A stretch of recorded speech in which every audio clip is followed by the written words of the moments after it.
하나님이여 사슴이 시된 물을 참기에 갈급함같이 내 영혼이 내 영혼이 하나님 곧 살아계신 하나님을 갈망하나니 사람들이 종일 내게 하는 말이 내 하나님이 어디 있느냐 하오니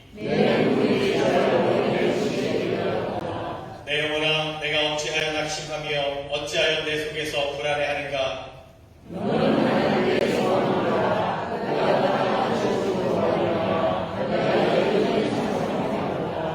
낮에는 여호와께서 그의 인자하심을 베푸시고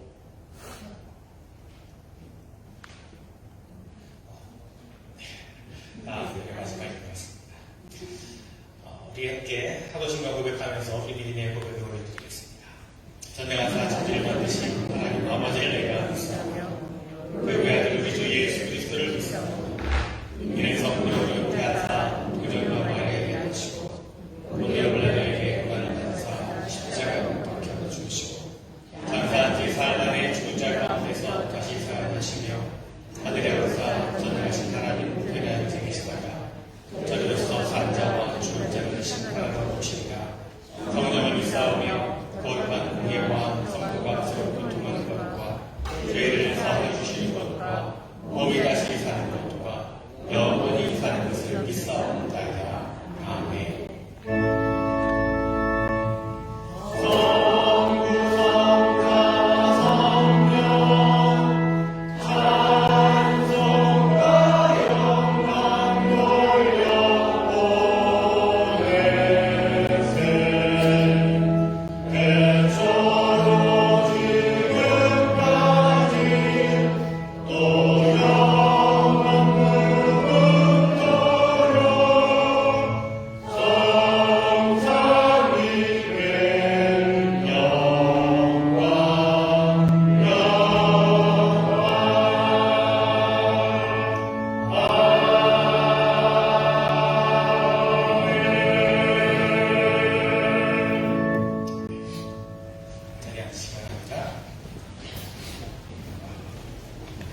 오늘도 예배 자리에 나오신 여러분 한 분 한 분 주님의 이름으로 또 축복하고 또 사랑합니다. 또 여러 가지 형편 때문에 함께하지 못한 분들, 가정에서 예배 드리시는 모든 분들 하나님의 은혜와 평강이 그곳에도 임하기를 간절히 바랍니다. 지난 주간 동안 계속 비가 오고 바람이 불고 추운 날씨였는데 또 주일 때니까 또 날씨가 좋아서 얼마나 좋은지 모릅니다. 네, 함께 예배할 수 있는 이 자리가 여러분에게 큰 축복이요 은혜요 감사의 자리가 되었으면 좋겠습니다. 한번 옆에 분하고 인사하겠습니다. 사랑합니다. 축복합니다.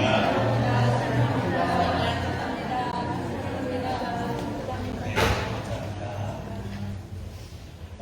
이렇게 되니까 또 오랜만에 오신 우리 집사님들이 우리 계셔서 또 이렇게 하이 인사하고 이렇게 넘어갔으면 좋을 것 같아서 우리 김병철 집사님 인사해서 오랜만에 오셨는데요. 네, 환영합니다. 축복합니다.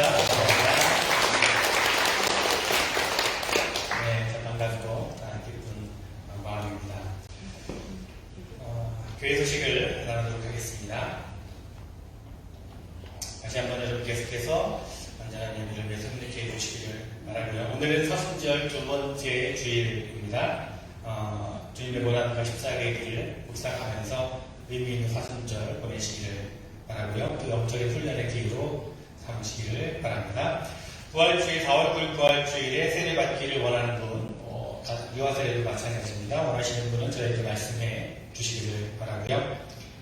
사순절 묵상 십자가 영성을 찾아 떠나는 40일 8개 진행 중에 있습니다. 새벽 시간마다 또 말씀을 나누고 있는데 함께 동참해 주시기를 바랍니다. 오늘 금요일에 금요일 찬양 예배가 있습니다. 3월 10일 금요일 저녁 7시에 함께 찬양하며 기도하며 말씀을 나누는 예배를 드립니다. 목회협조위원회에서 다음 주에 모임을 갖습니다. 3월 12일 다음 주 오후 1시에 영어구성단에서 우리 목회협조위원회 STS 모임을 갖도록 하겠습니다. 우리 위원 되신 분들은 기억하시고 참여해 주시기 바랍니다. 하모니카 클래스 금요일 오전마다 진행 중에 있습니다. 가시는 분들은 내일 목사님 꼭 저에게 말씀해 주시면 되겠습니다. 주일학교 교사로 섬기고 또 봉사하기 원하시는 분은 언제든지 열려 있습니다. 말씀해 주시기를 바라고요. 하나마다 단토록 계속 진행 중에 있습니다.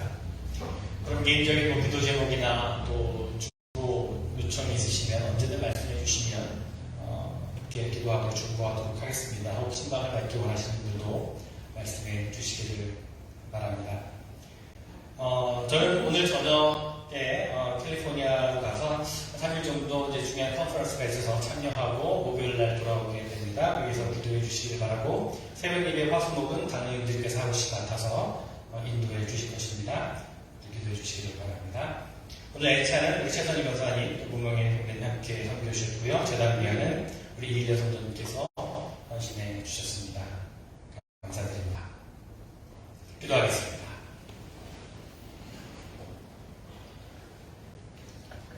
우리를 구원하시고 생명 주시며 하나님의 자녀 삼아 주신 은혜에 감사를 드립니다. 무엇보다 우리를 예배자로 불러주시고 또 함께 모여 하나님께 예배할 수 있는 이 시간과 공간과 모든 형편을 허락하여 주심에 감사드립니다. 주님을 예배하기 위해 이 자리에 나왔습니다. 이 시간 우리가 드린 예배를 기뻐 받아 주시옵소서. 3월의 첫 주일 예배를 드립니다. 우리를 구원하시기 위해 주님께서 걸어가신 고난의 길, 또 십자가의 길을 기억하며 주님을 따르는 사순절을 보냅니다. 이 시간 우리의 모습을 돌아봅니다. 십자가의 길을 따른다고 하면서, 주님의 길을 본받는다 하면서 여전히 나를 비우지 못하고 육신의 영광을 채우는 데 급급했던 우리의 모습은 아니었는지 다시 한번 돌아보며 고백합니다. 주님을 의지하기보다는 내 힘과 능력을 의지하며 살았던 우리의 모든 연약한 모습을 주님 앞에 내려놓습니다. 주님, 우리를 긍휼히 여겨주시고 십자가의 은혜와 사랑으로 다시금 회복시켜 주시옵소서. 다시금 주님께 시선을 맞추고 주님의 발자취를 따르며 우리의 삶에 주님의 흔적을 채워가는 이 사순절이 되게 하여 주시옵소서.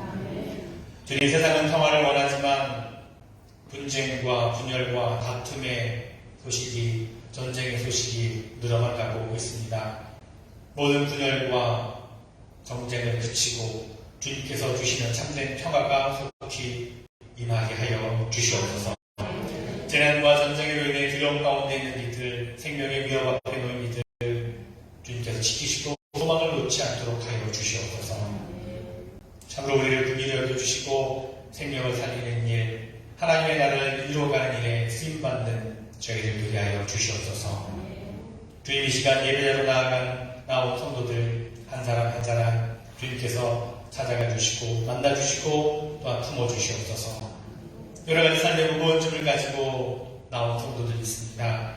주님께서 그 짐을 가볍게 하여 주시옵소서. 슬픔 가운데 있는 성도들도 있습니다. 주님께서 그 눈물을 닦아 주시옵소서.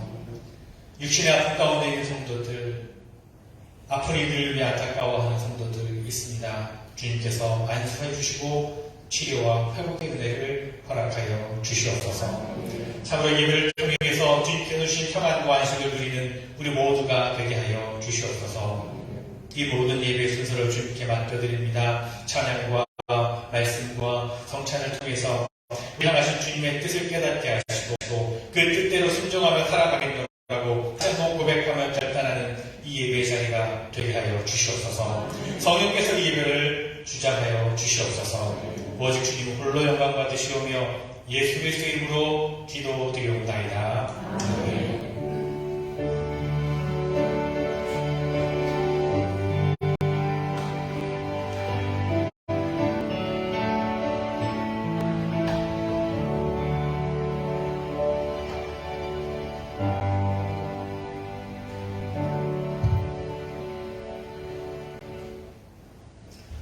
오늘 우리에게 주신 하나님의 말씀은 마가복음 9장 33절부터 37절 그리고 빌립보서 4장 13절 말씀 두 곳을 읽겠습니다. 먼저 마가복음 9장 33절부터 37절입니다.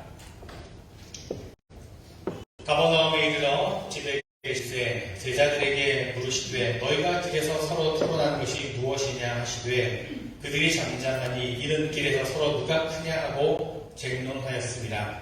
예수께서 앉아서 12 제자를 불러서 이르시되 누구든지 첫째가 되고자 하면 뭇 사람의 끝이 되고 뭇 사람을 섬기는 자가 되어야 하리라 하시고 어린아이 하나를 데려다가 그들 가운데 세우시고 앉으시며 제자들에게 이르시되 누구든지 내 이름으로 이런 어린아이 하나를 영접하면 곧 나를 영접하며 누구든지 나를 영접하면 나를 영접함이 아니요 나를 보내신 이를 영접함이니라. 아멘. 우리 빌립보서 4장 13절 말씀 다 같이 한번 한 목소리로 읽겠습니다. 내게 능력 주시는 자 안에서 내가 모든 것을 할 수 있느니라. 아멘. 성가대의 찬양을 드립니다.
우리를 위한 십자가, 나를 위해 지신 십자가, 주님이 지신 그 십자가를 다시 한번 생각하면 그 십자가의 길을 따르겠노 고백하고 간단한 찬양 다시 한번 감사를 드립니다. 한 10년 전쯤이요. 시사 두 가지 뉴스위크에 이런 기사가 실렸습니다. 인터넷 발전을 하면서 현대인의 생활이 편리해지고 있지만 한편으로는 잃어버리는 것들이 있다라고 하는 그런 기사였습니다. 그러면서 사라지고 있는 것들이 무엇인지에 대해서 뉴스위크가 14가지를 선정을 해서 제시했는데요. 그 가운데 몇 가지를 살펴보면 이른바 9to5가 사라지고 있다고 했습니다. 인터넷이 발달하면서 전통적인 출퇴근 시간이 지켜지지 않고 있다는 것이죠. 언제든 어디에서든지 일을 할 수가 있다는 것입니다. 실제로 지금은 재택근무가 보편화되어 있습니다. 또 비디오 대여점이 사라지고 있다라고 그때 기사가 보도하고 있습니다. 25년의 역사를 가진 미국의 비디오 체인점 블록버스터가 파산을 한 것을 보면 대표적인 예가 될 수가 있겠죠. 실제로 일어난 일입니다. 학생들의 집중력 역시 점점 사라지고 있다라고 했습니다. 학생들이 책을 읽기보다는 컴퓨터나 전화기 앞에서 더 많은 시간을 보내기 때문에 집중력이 점점 사라진다는 것입니다. 또한 사람들에게서 예의 바른 정중한 태도가 역시 사라지고 있다. 그렇게 보도하고 있습니다. 온라인의 익명성을 이용해서 악성 댓글을 다는 등 여러 가지 무례한 일들이 부작용으로 일어나고 있다라고 하는 것입니다. 그 밖에도 이제 인터넷의 발달로 사라진 것들로는 진정한 휴가, 손으로 쓴 편지, 전화번호부, 폴라로이드 사진기, 졸업 앨범, 백과사전 이런 것들이 사라지고 있다라고 그 기사는 전하고 있습니다. 10년 전의 기사인데요. 지금 이렇게 돌아보면 대부분이 사라지고 있는 것을 보게 됩니다. 글쎄요, 사라지는 것들에 대해서 당연하게 여겨지는 것들도 있지만 어떤 것은 사라짐으로 말미암아 아쉬움을 갖게 하는 것들이 있습니다. 그러면서 드는 생각이 꼭 인터넷의 발달이 아니라 하더라도 사회가 점점 발달하면서 사라지는 것 가운데 하나가 인간관계가 아닐까 하는 생각을 해보게 됩니다. 진실한 만남 혹은 친밀한 교제가 점점 사라져가고 있는 것 같습니다. 만남이 주는 행복이 점점 사라지는 것 같다는 생각을 하게 됩니다. 그렇습니다, 여러분. 우리가 인생을 살아가면서 누리는 즐거움의 대부분은요, 사람들로부터 오는 겁니다. 사람과의 만남, 사람과의 관계로부터 비롯됩니다. 반면에 인생을 살면서 만난 아픈 경험 또한 사람으로부터 오는 것 같습니다. 진수성찬이 사라져 있어도 혼자 앉아서 그 음식을 먹는다면 결코 행복하지 않을 것입니다. 진수성찬이 주는 즐거움보다 더 큰 즐거움이 그 음식을 함께 나누는 사람들로부터 오는 것이기 때문에 그렇습니다. 그렇게 함께 만나서 서로에게 많은 기쁨을 주기도 하지만 반면 서로에게 또 상처를 주기도 합니다. 특별히 서로 가까운 사람들 사이에서 더욱더 빈번하게 일어납니다. 전혀 관계가 없는 사람이라면 기쁨을 줄 것도 없고 아픔을 줄 일도 없겠지만 가까운 관계에 있기 때문에 서로에게 기쁨을 주기도 하고 또 아픔을 주기도 하는 것입니다. 부부간에 또 부모와 자녀간에 친구나 동료 사이에 혹은 교회 안에서 성도들 사이에서 어떤 때는 그 관계에서 서로에게 더없이 큰 기쁨과 즐거움을 안겨주기도 하지만 또 어떤 때는 정말 회복할 수 없는 그런 실망과 상처를 주는 경우도 있습니다. 예수님에게 있어서 12제자들은요, 아마 그런 존재였을 겁니다.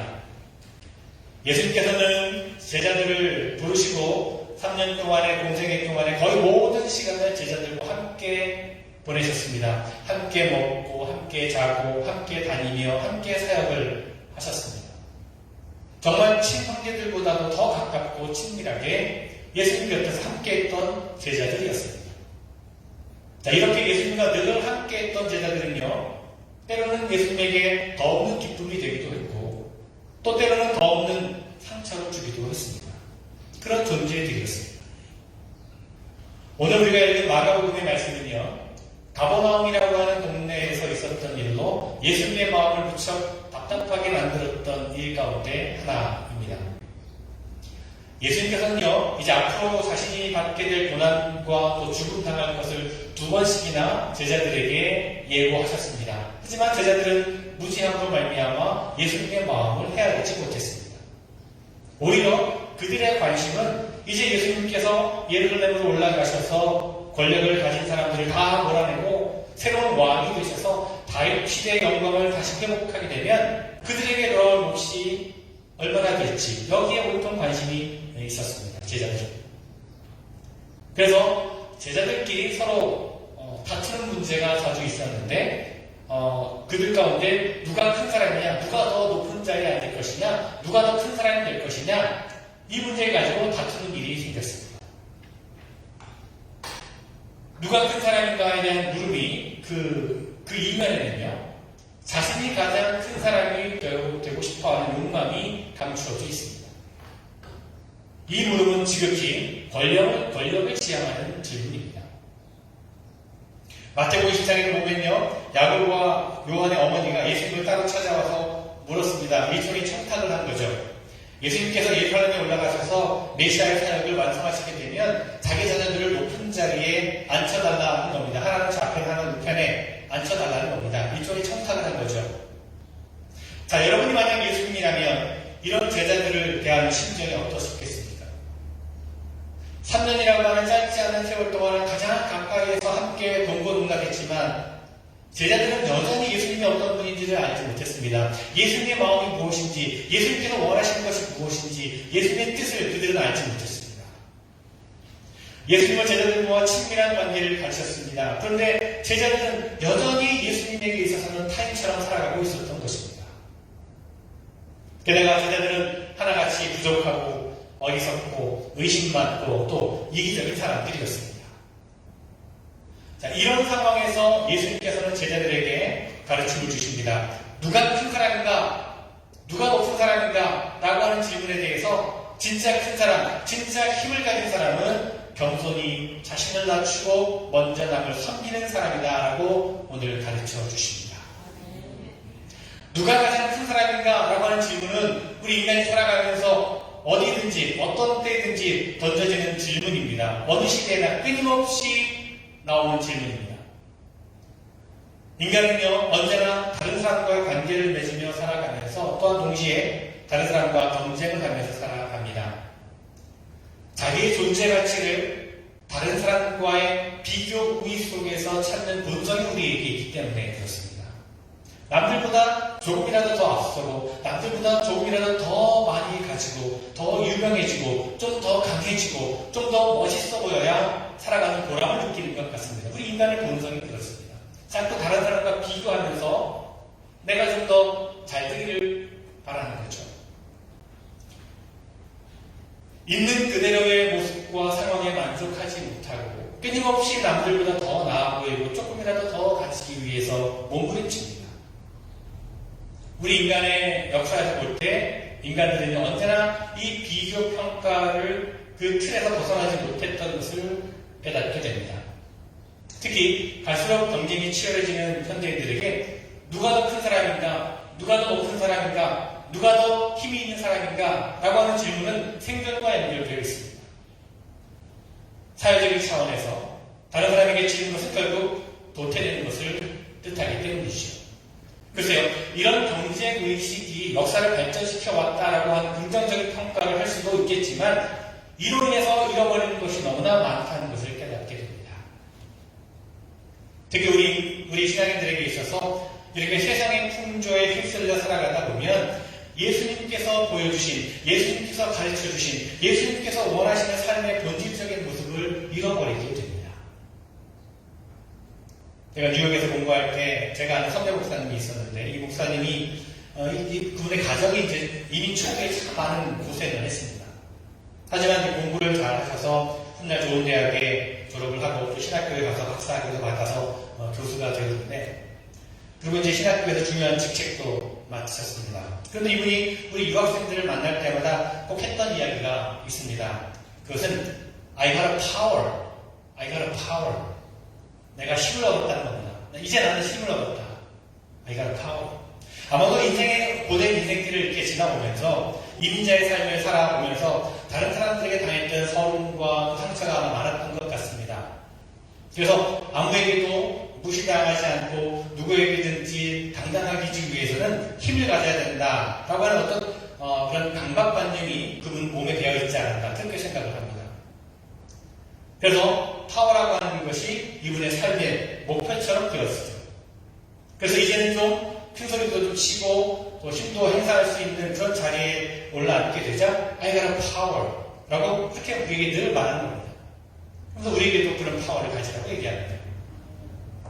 정도의 차이는 있을 수 있겠지만 우리들도 역시요 다른 사람들보다 좀 더 강한 다른 사람들 위에 군림할 수 있는 어떤 힘을 갖기를 원합니다. 많은 사람들이 여전히 누가 큰 사람이냐, 누가 높은 사람이냐, 누가 힘을 가진 사람이냐 라며 따져가면서 살아갑니다. 교회 안에서도 마찬가지입니다. 이런 우리들에게 가장 매력적으로 들려오는 성경 말씀 가운데 하나가 바로 오늘 우리가 읽은 빌립보서 4장 13절의 말씀입니다. 내게 능력 주시는 자 안에서 내가 모든 것을 할 수 있느니라. 이 말씀 속에 참 희망이 있어 보입니다. 우리가 그토록 갖고 싶어하는 힘과 능력을 가진 방법이 여기에서 찾을 수 있는 것처럼 보여집니다. 사도 바울은 확신을 가지고 이렇게 고백을 합니다. 내게 능력 주시는 자 안에서 나는 무엇이든지 할 수 있습니다. 내게 능력 주시는 그분만 믿으면 모든 것을 할 수 있다라고 바울은 말합니다. 그런데 여러분 생각해 보십시오. 정말 그렇습니까? 바울의 고백이 정말 사실인가요? Is it true? 정말 사실인가요? 내게 능력 주시는 그분만 믿으면 모든 것을 할 수 있다라고 말하는데 그렇다면 과연 그 말이 사실인가? 자, 지금 이렇게 확신 가운데 능력 주시는 분 안에서 모든 것을 할 수 있다라고 말하고 있는 지금 이 사도 바울의 상황, 이 사도 바울의 형편은 지금 어떤 것입니까? 사도 바울은요, 지금 이 말씀을, 이 고백을 할 때 그의 상황은 어떻습니까? 빌립보서, 지금 우리가 읽은 빌립보서 말씀은 사도 바울이 감옥에 있을 때 쓴 편지입니다. 지금 바울은요, 로마의 감옥에 갇혀있는 상황입니다. 감옥에 갇혀서 지금 이 편지를 쓰고 있습니다. 수감자의 신분이었습니다. 바울이 참 믿음이 좋은 사람이긴 하지만, 위대한 신앙이긴 하지만, 아무리 신앙이 좋다라고 해도 로마의 감옥의 한복판에서 나에게 능력 주시는 분 안에서 나는 모든 것을 할 수 있다라고 말하는 것은 조금 과장된 것이 아닌가 생각해 보게 됩니다.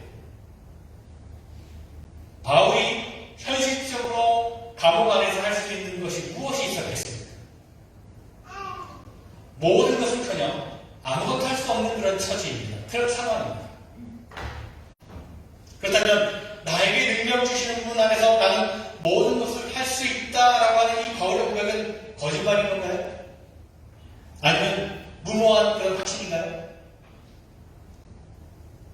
나에게 능력 주시는 분 안에서 나는 모든 것을 할 수 있다라고 하는 이 말씀을 우리가 흔히 생각하는 것처럼 예수님만 믿으면 내가 원하는 것을 다 얻을 수 있다라고 하는 뜻으로 받아들이게 된다면 이 고백은 거짓이거나 무모한 확신이 될 것입니다. 주님은요, 우리가 소원을 얘기하면 다 들어주시는 그런 마법 래프의 도깨비가 아닙니다. 그렇다면 나에게 능력 주시는 분 안에서 내가 모든 것을 할 수 있다라고 하는 이 바울의 고백은 과연 무슨 뜻일까요? 어떤 의미일까요? 무슨 능력을 말하는 걸까요?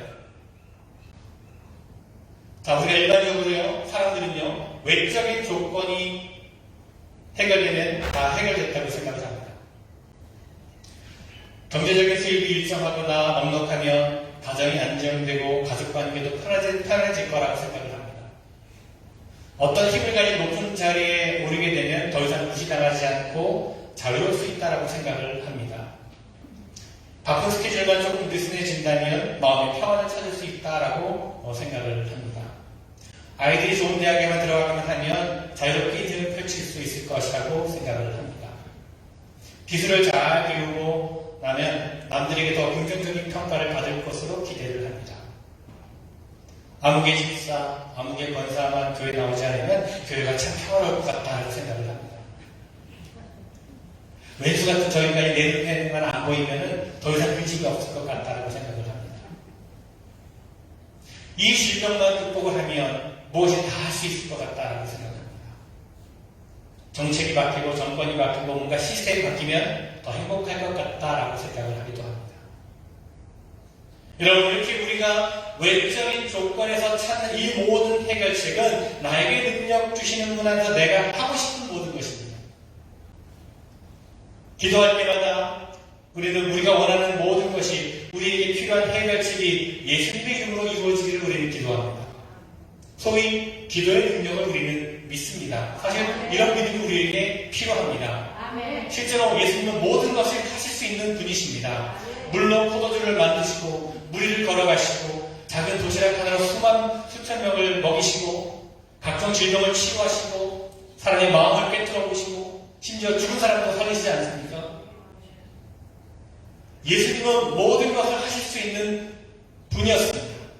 마음만 먹으면 성전 꼭대기에서도 뛰어내리시고 십자가에서 뛰어내려 세상을 한순간에 그 발 아래 평정하실 수 있는 능력을 가진 분이십니다. 우리는 그런 예수님의 능력을 믿습니다. 아멘. 그 능력을 힘입어 우리도 모든 것을 할 수 있다라고 외치고 싶습니다. 아멘. 그러나 예수님의 이름으로 우리에게 허락되는 능력은 그런 눈에 드러나는 파워가 아닙니다. 내게 능력 주시는 분 안에서도 현실적으로 내가 할 수 없는 일들이 너무나 많습니다.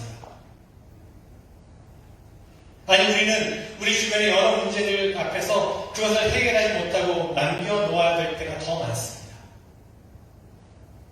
경제적인 문제도, 가족관계의 문제도, 질병의 문제도, 직장의 문제도, 교회 문제도, 사회적인 문제도, 내게 능력 주시는 분께 아무리 매달리고 기도해도 여전히 문제는 그대로 남아있는 경우가 너무나 많다는 겁니다.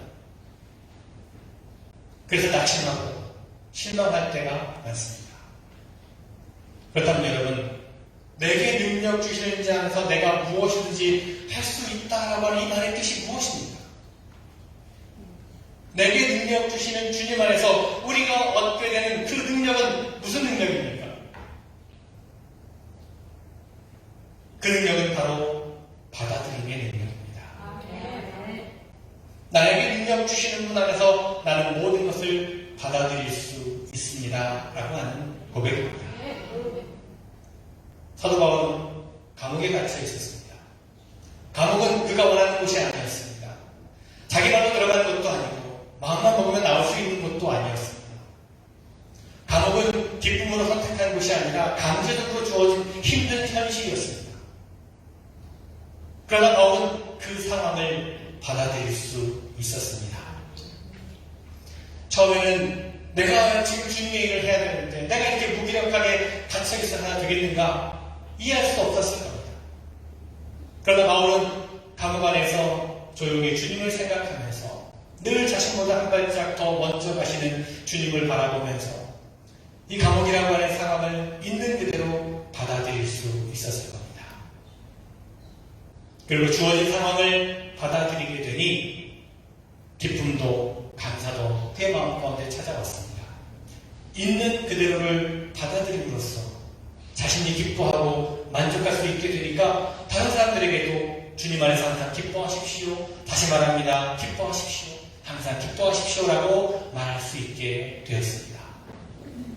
있는 그대로를 받아들임으로써 마음의 평안을 누리게 되니 다른 이들에게 아무것도 염려하지 말고 기도로 간구하십시오 라고 자신있게 권면할 수 있게 되었습니다.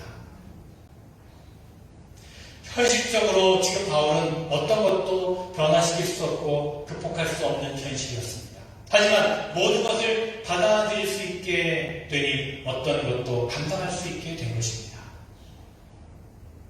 이것이 바울이 고백하고 있는 능력입니다.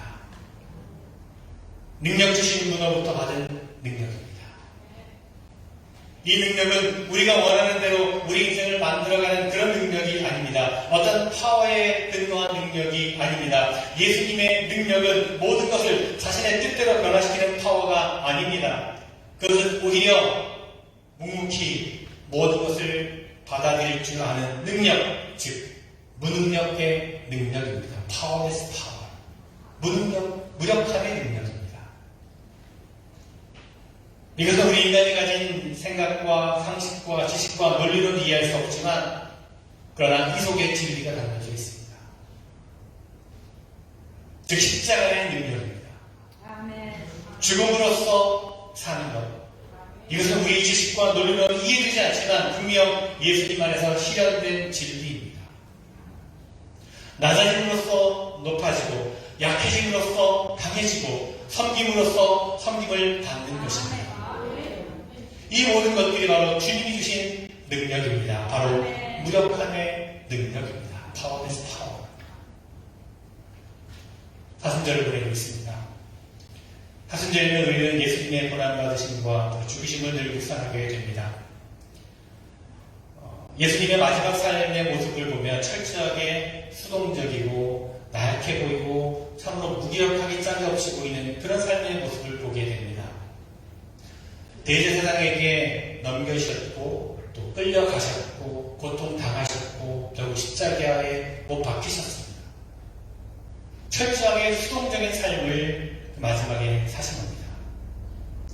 예수님께서 그렇게 연약하고 무기력하게 삶을 보내신 까닭은 자신에게 주어진 모든 것을 받아들이셨기 때문입니다. 겟세마네 동산에서 예수님께서 기도하셨죠. 그러나 내 뜻대로 마옵시고 아버지의 뜻대로 해주십시오. 아버지의 뜻대로 하시옵소서라고 하는 기도는요, 모든 것을 받아들인다라고 하는 뜻입니다. 설령 그것이 죽음일지라도 그것까지도 받아들이신다는 뜻입니다. 죽음을 받아들이게 되니 삶의 모든 것을 받아들일 수 있었습니다. 십자가상에서 보여준 희생과 용서의 능력도 바로 여기에서 나온 것입니다. 참으로 예수님께서는 모든 것을 받아들이심으로 모든 것을 이루셨던 분이십니다. 여러분, 받아들임의 신앙은요, 패배주의와는 다른 겁니다. 이것은 비겁하게 현실을 피해 도망가는 것도 아닙니다. 그것은 예수님을 본받아 그분이 보여주신 받아들임의 삶을 살아가는 것입니다.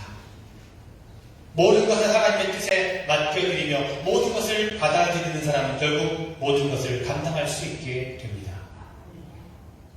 그런 사람은요, 어떤 상황이 닥쳐와도 그 상황을 받아들일 수 있습니다. 아무리 힘들고 아무리 이해하지 못할 상황이 올지라도 주님께서 우리에게 주시는 능력을 입으면 넉넉히 받아들일 수 있는 겁니다. 받아들일 수 있으니 인내할 수 있습니다. 인내할 수 있으니 또한 감당할 수 있습니다. 감당할 수 있으니 또한 감사하고 기뻐할 수 있게 되는 것입니다.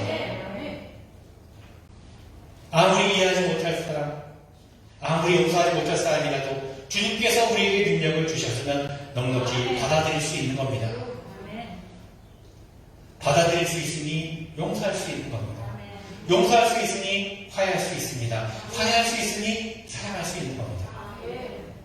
이 얼마나 놀라운 능력입니까? 얼마나 놀라운 능력이 아닙니까? 이것은 세상의 기준으로 볼 때 우리가 기대하고 우리가 원하는 능력은 아닐 것입니다. 그러나 우리에게 반드시 필요한 능력입니다. 우리를 유명하게 만들고 우리를 부유하게 만들고 우리를 강하게 만드는 능력은 아닙니다. 그러나 우리를 참되게 하고 참된 행복을 경험하게 하는 능력입니다. 여러분, 흐르는 강물 한번 생각해 보십시오. 강물은요, 누가 뭐래도 늘 한결같은 모습으로 제 갈 길로 흘러갑니다. 억지로 길을 뚫고 가지 않습니다. 굽은 곳이 있으면 굽은 대로 흘러가고, 얕은 곳이 있으면 얕은 대로, 또 떨어지는 곳이 있으면 또 떨어지는 대로, 그대로 받아들이며 묵묵히 흘러가죠.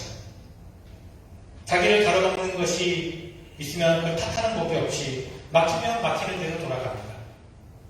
그렇게 흘러가되 강물은 제 갈 길을 잃어버리지 않고 끝까지 갑니다. 결국 굽이굽이 돌고 돌지만 끝내 바다에까지 이르게 되는 것입니다. 이렇게 강물은 모든 것을 받아들이는 능력의 상징이라고 할 수가 있습니다.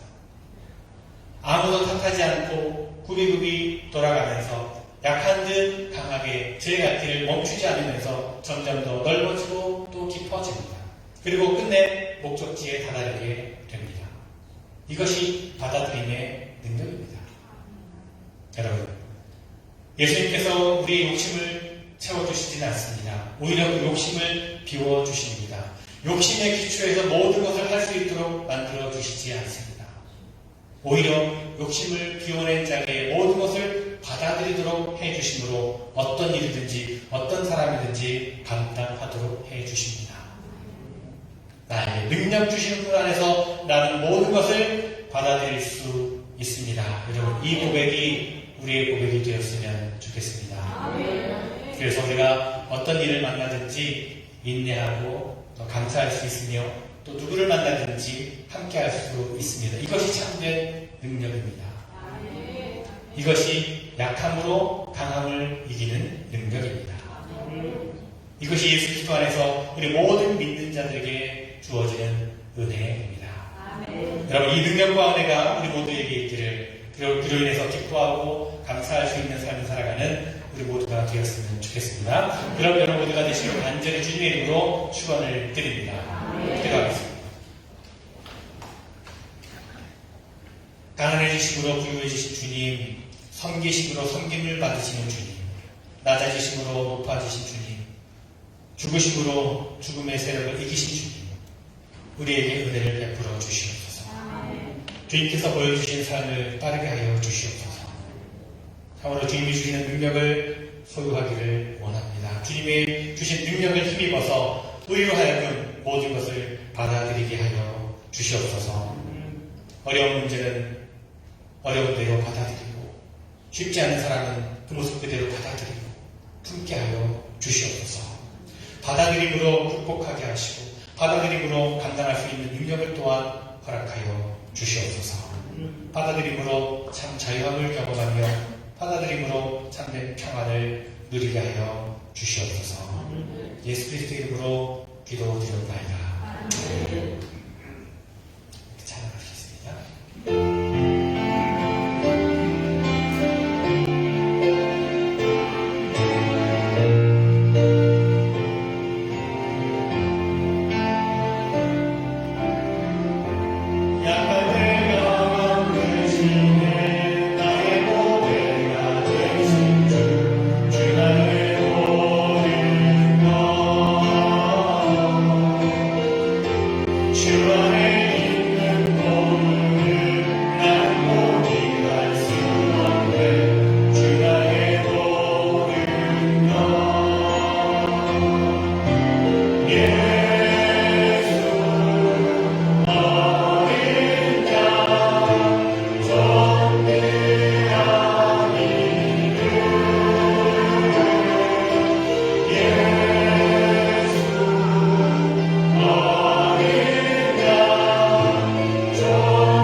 주님께서 여러분과 함께 하시기를 빕니다. 여러분의 마음을 드리십시오. 주 우리 하나님께 감사와 찬양을 드립시다. 주님은 모든 것을 지으시고 선하게 하셨습니다. 주님은 주의 형상대로 우리를 지으셨습니다. 저희가 주님과 멀리 떨어졌어도 주님은 우리를 버리지 않으셨습니다. 그러기에 땅에 있는 주님의 백성들과 하늘의 천사들과 함께 우리는 주님의 이름을 영원히 찬양합니다. 거룩 거룩 만군의 여호와여, 그의 영광이 온 땅에 충만하도다. 찬송하리로다. 주의 이름으로 숨기어 가장 높은 곳에서 사사. 하나님은 거룩하시고 그 아버지 예수 그리스도는 마땅히 우리의 찬양을 받을 분입니다. 주님은 그의 고난과 죽으심과 부활에 동참하는 이들로 하여금 교회를 세우셨고, 우리를 죄와 죽음에서 구원하시며 불과 성령으로 우리와 새 언약을 맺으셨습니다. 예수께서 하시던 밤에 떡을 가시사 축사하시고 떼어 제자들에게 주시며 말씀하셨습니다. 이것은 너희를 위하여 주는 내 몸이니 너희가 그를 행하여 나를 기념하라 하셨습니다. 직후에 또 그와 같이 잔을 가지시고 축사하시고 제자들에게 주시는 말씀하셨습니다. 이 잔은 죄사함을 얻게 하려고 너희와 많은 사람들의 죄를 위하여 흘리는 나의 새 언약의 피니 이것을 행하여 마실 때마다 나를 기념하라 말씀하셨습니다. 그러므로 우리는 그리스도를 통하여 주신 하나님의 크신 구원의 은총 안에서 우리의 영혼과 몸을 주님께 거룩한 산 제물로 드려 자신을 내어주신 주님과 하나 되어 하나님이 행하신 구원의 신비를 고백하면서 감사와 찬양을 드립시다. 그리스도께서 죽으셨습니다. 그리스도께서 다시 사셨습니다. 그리스도께서 다시 오십니다. 자비하신 하나님, 여기에 모인 우리에게 성령을 부으시고 주님의 성불의 떡과 잔이 임하사 성결하시고 우리로 하여금 그리스도의 보혈로 구원받아 세상을 위한 그리스도의 몸이 되게 하옵소서. 성령으로 우리를 그리스도와 하나 되게 하시고 우리를 서로 하나 되게 하소서. 그리스도께서 주요 승리자로 오실 때까지 우리가 온 세상을 향하여 사역하는 데 하나가 되게 하옵소서. 우리가 주님의 천국잔치의 즐거움에 참여하게 하옵소서. 예수 그리스도의 이름으로 기도드립니다. 아멘. 하늘에 계신 우리 아버지여, 이름이 거룩히 여김을 받으시오며 나라의 영광이시며 뜻이 하늘에서 이루어지는 것 같이 땅에서도 이루어지리라. 오늘날 우리에게 용할 양식을 주옵시고 우리가 우리에게 죄 진 자를 사하여 준 것 같이 우리의 죄를 사하여 주옵시고 우리를 시험에 들게 하지 마옵시고 다만 악에서 구하옵소서. 내게 나라와 권세와 영광이 아버지께 영원히 있사옵나이다. 아멘.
진심으로 간구하오니 주님의 영에 힘입어 세상 가운데로 나아가는 제자된 복음을 다하는 주의 자녀들이 되게 하옵소서.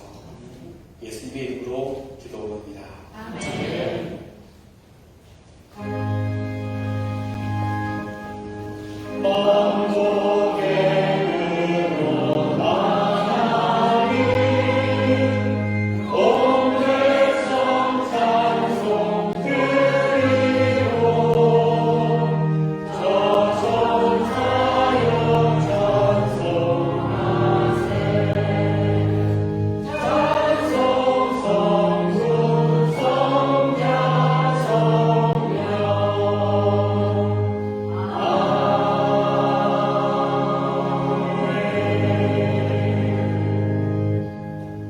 주님의 은혜 감사를 드립니다. 우리에게 베푸신 은혜와 사랑, 또한 우리에게 주신 능력에 대해 감사를 드립니다. 늘 우리가 주님의 은혜와 사랑을 기억하며 우리에게 주신 능력을 힘입어서 날마다 승리하는 삶을 살아가게 하여 주시옵소서. 무엇보다 내 욕심을 채우는 것이 아닌 더욱더 비우고 낮아지고 주님이 주신 사랑으로 은혜를 채워가는 우리의 삶이 되게 하여 주시옵소서. 주님의 은혜에 감사하며 드린 예물을 기뻐 받아주시고 드려진 모든 삶의 자리마다 하나님께서 부어주시는 은혜와 사랑으로 채워지며 기쁨과 감사의 고백이 더욱 넘치게 하여 주시옵소서. 여러 가지 간절함과 또 간구함의 마음을 담아드린 예물도 있습니다. 하나님 그 간절한 기도를 들으시고 또 하나님의 뜻대로 하나님의 방법대로 응답하여 주시옵소서. 드려진 모든 예물이 하나님의 나라와 사랑이 필요한 것에 쓰여진 예물 되게 하시며 예수 그리스도의 이름으로 기도드리옵나이다. 아멘.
참으로 주님께서 주시는 능력을 힘입어 받아들임의 능력을 힘입어 기쁘게 십자가를 지고 가는 삶을 살아가기를 원하는 사랑하는 성도들, 저들의 모든 가정과 일터와 삶의 모든 자리 위에 지금부터 영원토록 함께하시기를 간절히 축원하옵나이다.